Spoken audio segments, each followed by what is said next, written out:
에벤님 원작. 소리.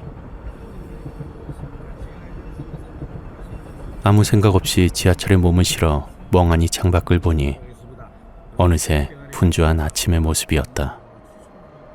그날은 기섭이 면접이 있어 바쁜 사회인들의 사이에 끼어 아침형 인간을 만끽하고 있는 중이었다. 그리고 괜히 몰려오는 알 수 없는 감정에 피식 웃다가도 이내 땅이 꺼져라 한숨을 쉬었다.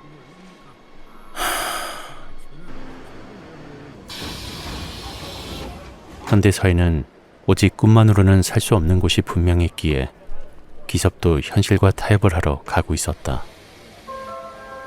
하지만 타의 추정을 불허하는 특별한 것이 없어 결과는 보지 않아도 뻔했다. 가진 게 없는 자가 더 겁이 없다고 했던가. 이왕이면 당당하게 면접을 보자는 마인드로 시원하게 말아먹고 나온 기섭은 쓴웃음을 지으며 잠시 직장인들 사이를 걸어볼까 하고는 중심가를 거닐었다. 빠르게 점심 식사를 하고 들어가야 하는 직장인들의 바쁜 모습과 그들의 목이 걸린 사원증은 꼭 흔히 말하는 합격증을 쥐어준 것 같은 모습으로 보였다. 세상을 원망하기엔 자신이 너무 보잘것없어 양심상 그만두었고 그저 옆에 있는 시장길로 들어설 뿐이었다. 면접을 본 후 차별하며 몇 푼을 받았던지라 그 돈과 자신이 가지고 있는 돈을 합쳐 국밥 같은 음식을 사 먹을 요량이었다. 그렇게 주머니에 손을 찔러 넣고는 걷고 있는데 순간 이상한 소리가 들렸다. 살려주세요. 희미하게 들리는 소리에 무심코 고개를 들어보니 옆에 있는 어두운 골목에서 들리는 것 같았다. 문득 뉴스에서 보았던 데이트 폭력이나 일련의 사건들이 생각나 망설임 없이 골목 안으로 들어갔다.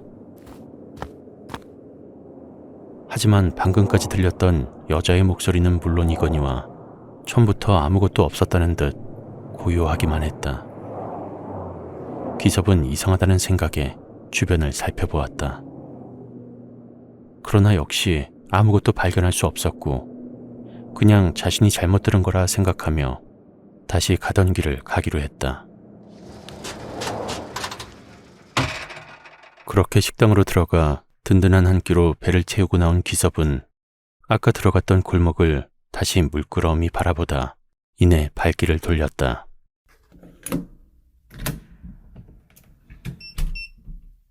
집으로 돌아오자 분주했던 아침을 떠올릴 수 있는 광경이 눈앞에 펼쳐졌다. 하지만 이깟게 다 무엇인가 생각하며 벌러덩 침대에 누웠고 이에 어머니께서 쪼르르 방에 들어오시더니 면접은 잘 봤느냐며 물으셨다. 어떻게 됐어? 면접은 잘 봤어? 그저 그렇죠 뭐. 아휴, 이번엔 잘 돼야 할 텐데. 그래야 너도 우리도 면이 설 거 아니냐.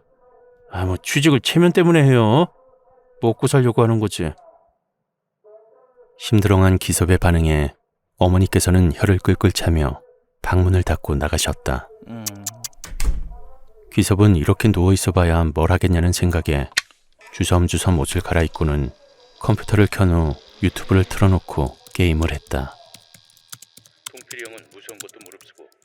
마침 예전부터 즐겨 들었던 공포 라디오가 흘러나왔고 기섭은 분주하게 움직이는 손과 시선 속에서 생각했다. 세상엔 참 많은 일들이 생기는 것 같네. 그 와중에 다들 잘만 살아가고. 눈을 번뜩이며 말했다. 뼈와 살을 발라서 먹어야지.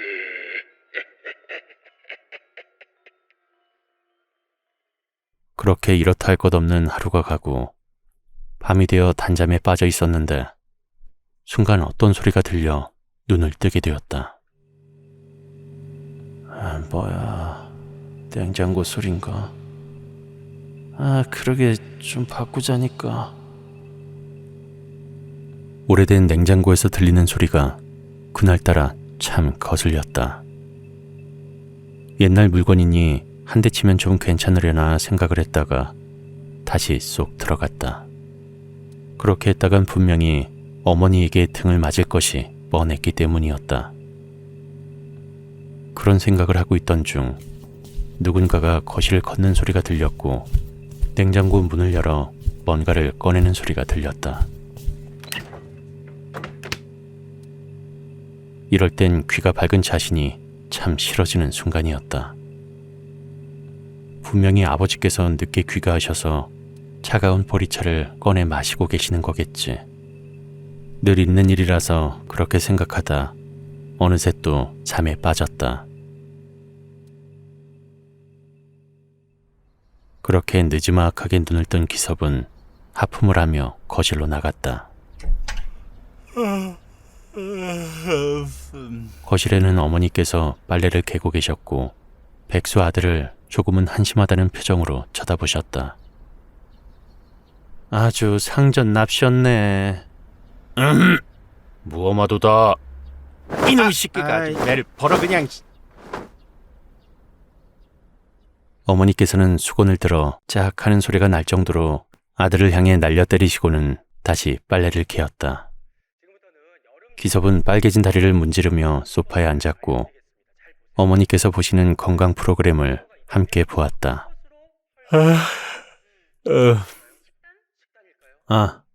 어제 아버지 몇 시에 들어오셨어요? 말도 마라. 어제 새벽까지 달리고 오셨다. 그래놓고 어떻게 정상 출근을 하나 몰라? 참 신기한 양반이지. 역시나 아버지께서 늦게 귀가하신 것이었다. 그렇게 취하셨는데 멀쩡히 걸어가셔서는 보리차도 잘만 꺼내 드시더만. 에? 무슨 소리야? 너희 아버지 그 길로 골아 떨어지셔서 아침에 겨우 정신 차리셨는데 또 꿈꾼 거 아니냐? 이상했다. 어젯밤에 분명히 누군가가 정상적인 걸음걸이로 냉장고 문을 열고 뭔가를 꺼냈었는데. 꿈 아니야. 그럼 엄마가 그러셨어? 아니, 나도 그냥 잤는데. 아휴, 술 냄새 때문에 내가 다 취하는 줄 알았다니까. 뭔가 이상하다는 생각이 들었고 꿈을 현실이라 착각했나 싶어 고개를 갸우뚱거렸다. 그러기엔 너무도 멀쩡한 정신 상태였는데 말이다. 이번 주말에 뭐하냐? 멍하니 어제 있었던 일을 상기하고 있었는데 어머니의 물음에 순간 정신이 들어 버벅거렸다. 뭐라고요? 이번 주말에 뭐하냐고. 저요, 집에 있죠. 그래? 주말에 엄마랑 아빠 집에 없다. 왜요? 어디 가세요? 놀러 간다. 왜? 어머니께서는 닭엔 빨랫감들을 들고 일어나시더니 그대로 방으로 들어가셨고 기섭은 목을 긁다가 TV를 틀어보았다.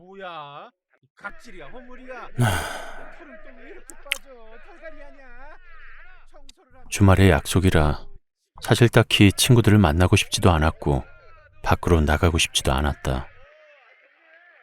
기섭은 괜히 열등감이 생겨 자존감만 더 낮아질 뿐이라며 스스로를 위로했다. 부정할 수 없는 사실이기도 했으니까. 다시 방으로 들어와 컴퓨터 앞에 앉아 게임을 했다. 그렇게 얼마나 시간이 흘렀을까. 헤드셋을 빼고 모니터를 보던 기섭은 유난히 크게 들리는 시계 초침 소리가 괜히 신경 쓰였다. 자신이 예민해졌다는 생각을 하며 귀를 후비적거리고 있는데 주방에서 어머니의 목소리가 들렸다. 나와서 밥 먹어라. 기섭은 자리에서 일어나 밖으로 나갔고 식탁 근처를 기웃거렸다. 웬일이셔? 이렇게 먼저 나와서 기웃거리고. 뭐 도와주게? 엄마가 불렀잖아요. 밥 먹으라고. 내가? 내가 언제? 아직 밥도 덜 됐는데. 기섭은 당황했다. 분명히 어머니께서 부르는 소리가 들렸는데 부른 적이 없다니. 이는 언젠가 공포라디오에서 들었던 내용과 흡사했다. 귀신이 주위 사람들 목소리로 부를 때가 있는데 3번 이상 부를 때까지 대답을 하지 말라든가 하는 그런 내용. 그런데 애초에 그게 귀신인지 사람인지 어떻게 알 수 있나 하는 생각이 들었다. 하지만 지금은 확실한 상태이니 기섭은 앉아서 곰곰이 생각했다. 귀신이 자신에게 붙어서 온 걸까? 그래서 이런 현상을 겪는 것일까? 기섭은 조심스럽게 어머니께 말씀드려볼까 싶었지만 되도 않은 소리를 한다는 면박을 당할까봐 입을 꾹 다물었다. 그럼 어디 무속인을 찾아가 봐야 할까 고민도 했지만 아는 곳도 없고 괜히 사기를 당할 것 같아 관두었다. 일단 해코지는 하지 않는 데다 좀 더 상황을 지켜보자는 생각에 기섭은 어머니께서 차려주신 맛있는 밥을 먹었다. 그날 밤 소변이 마려워 잠에서 깬 기섭은 눈도 덜 뜬 채 화장실로 갔다. 그리고 다시 방으로 들어온 순간 세면대에서 물이 졸졸 흐르는 소리가 들렸다. 내가 수도꼭지를 덜 잠갔나? 기섭은 수도꼭지를 살펴보러 욕실에 갔지만 그와 동시에 소리가 뚝 끊겼고 수도꼭지도 굳게 잘 잠겨 있었다. 한껏 예민해진 자신이 답답한 마음에 주방으로 가서 소금통을 가지고 들어왔다. 그리고 문 앞에 소금통 뚜껑을 열고 두었고 다시 잠에 빠져들었다.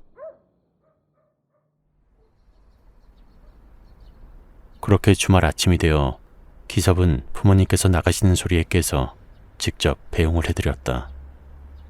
별다를 것 없는 하루를 보내며 저녁에는 라면을 하나 끓여 먹고 적막함 속에 멍하니 있다가 무심코 창문 쪽을 보았다. 그때 뭔가 지나가는 게 보였고 그게 뭔지 궁금했던 기섭은 창문가로 가보았다. 하지만 아파트 8층이었기에 아무것도 없었고 확실히 자신에게 문제가 있다고 직감했다. 먹은 것을 치우고 잠시 거실에 앉아 TV를 틀어놓고 있던 기섭은 계속 창문 쪽으로 시선이 갔다. 분명히 검은 그림자인지 형태인지를 봤던 터라 그 존재가 무엇인지에 대한 확신이 필요했다. 하지만 제대로 살펴볼 용기도 나지 않았다. 여태껏 무서운 이야기는 많이 들었지만 이렇게 자신이 그 이야기의 주인공이 될 줄은 꿈에도 몰랐기 때문이었다. 이대로 집에 혼자 있자니 무서워서 그동안 연락을 망설였던 친구들에게 연락을 돌려보기로 했다. 다들 어떻게 지냈냐며 왜 이제야 연락했냐는 말을 해줬지만 다음날 일정이 있는 친구가 대부분이었다. 하지만 그때 단 한 명만이 내일 일정이 없으니 만날 수 있으면 만나자고 제안했다. 기섭은 고마운 마음에 활짝 웃으며 톡을 보냈다. 사실 부모님께서 여행 가셔서 집에 혼자 있거든. 우리 집에서 게임도 하고 맥주도 한잔 할래? 좋지. 그럼 너희 집으로 가면 되는 거지? 저번에 와봐서 알지? 당연하지 임마. 초인종 누르면 잽싸게 문이나 열어라. 맥주 사감. 알았어. 이제 뭔가 됐다는 생각에 조금은 안심한 기섭은 흥얼거리며 방으로 들어가 컴퓨터 앞에 앉았다. 그리고 친구가 오기 전까지 잠시 게임을 해야겠다는 생각에 혹시 모를 상황에 대비해 헤드셋은 빼고 게임을 시작했다. 얼마나 시간이 지났을까? 친구가 온 건지 초인종 소리가 들렸다. 빨리 왔네? 기섭은 웃으며 거실로 나갔고 문을 열어주기 위해 인터폰을 보았으나 인터폰 모니터엔 아무도 없었다. 뭐야 이 새끼, 또 장난치냐? 친구가 장난을 치나 싶어 살금살금 걸어 현관문으로 간 기섭은 문을 벌컥 열었다. 야, 숨어있으면 모를 줄... 하지만 문 밖엔 아무도 없었고 이에 당황한 기섭은 다시 문을 닫았다. 뭐지? 게임을 하다 소리를 잘못 들은 건가 싶어 기섭은 다시 방으로 들어왔고 친구에게 연락을 해보았지만 조용할 뿐이었다. 그때 도어락 비밀번호를 천천히 누르는 소리가 들렸다. 그리고 틀렸다고 울리는 경보음까지 들려왔다. 친구인지 술에 취한 윗집 아저씨인지 몰랐던 기섭은 친구에게 전화를 걸려고 했다. 하지만 역시나 전화를 받지 않았다. 인터폰 모니터는 또 텅 비어 있었다. 순간 공포에 질린 기섭은 이 집에서 나가야 할지 아니면 그대로 방으로 들어가야 할지 혼란이 왔다. 그대로 밖으로 뛰쳐나간 기섭은 계단을 빠르게 내려가 집 밖을 한참이나 벗어났다. 추운 겨울날 가볍게 입은 상태로 나온 것이었지만 추위 따위는 느껴지지 않았다. 그냥 이 현상에서 벗어날 수만 있으면 좋겠다고 생각했다. 집에서 좀 멀리 떨어진 편의점에 도착한 기섭은 안으로 들어가 의자에 앉아 휴대폰만 들여다보고 있었다. 그때 전화가 왔다.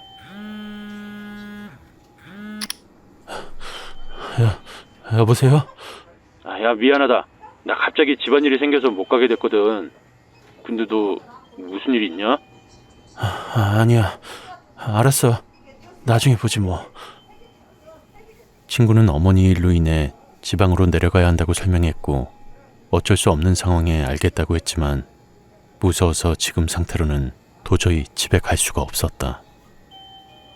그래서 사람이 많은 곳을 찾아 나가기로 결심했고 이내 번화가에 있는 카페에 들어가게 되었다. 사람들 사이에 있으니 그래도 그나마 조금 괜찮아졌다. 커피 한 잔을 마시며 마음을 진정시키니 안심이 되어 안도의 한숨이 새어나왔다. 야, 기사봐! 그때 갑자기 뒤에서 친구의 목소리가 들려 돌아보았다. 하지만 기섭의 뒤에는 커플이 앉아 음료를 마시고 있는 모습이 다였고 친구는 어디에도 없었다. 기섭은 분명 자신이 귀신에게 홀린 것이라는 확신이 들었다. 이대로 날이 밝을 때까지 기다렸다가 집에 들어가야겠다는 생각이 들어 졸린 눈을 겨우 떠가며 버텼다. 집에 가서 부모님께서 오시면 꼭 이야기를 해야겠다고 생각했다.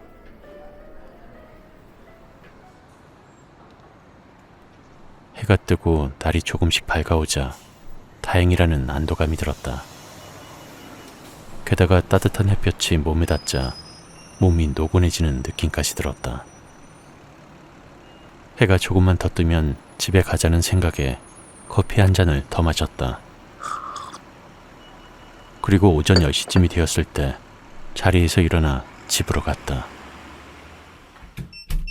피곤함이 몰려오자 공포고 뭐고 우선 자신부터 살자는 생각이 들어 침대에 털썩 누워 그대로 잠이 들었다.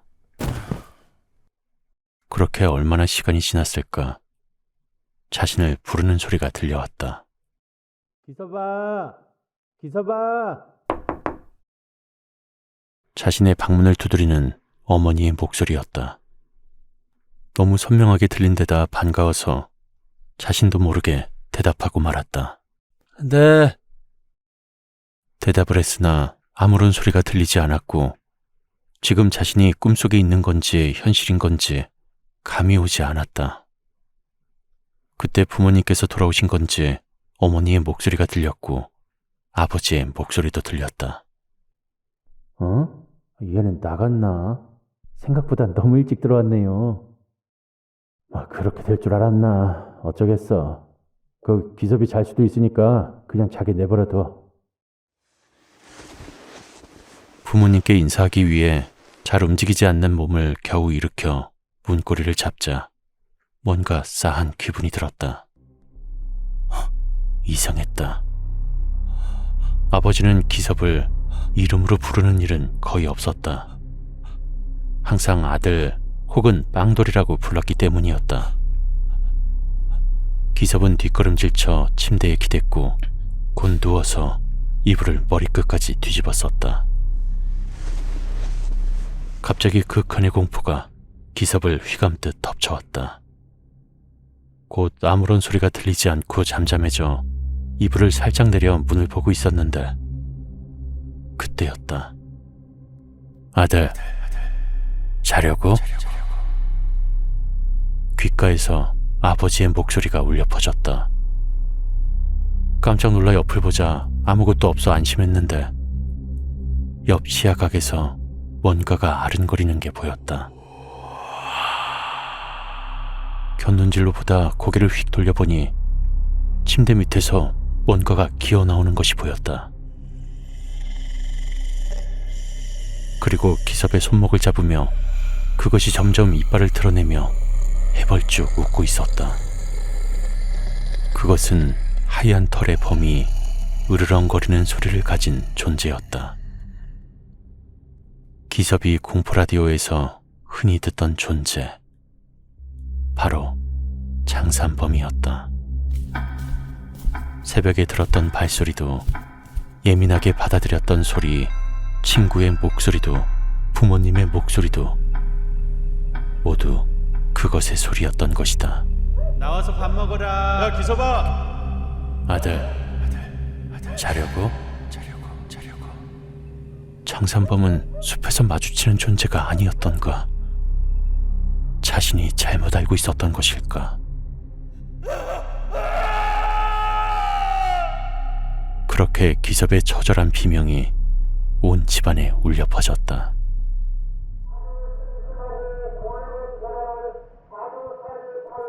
모든 것은 그대로이나 사람만 증발한 것 같은 형태였음에도 뉴스에서는 별다른 기사거리도 나오지 않았다.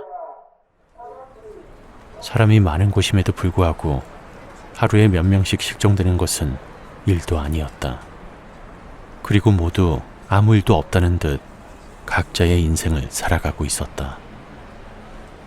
깊은 숲속이나 산이 아닌 흔히 사람의 숲에 마치 그들과 하나인 양 섞여 있을 수도 있다. 지금 듣고 있는 전자음이나 모든 생활소음들이 인간이 아닌 무언가가 내는 소리일지도 모를 일이다.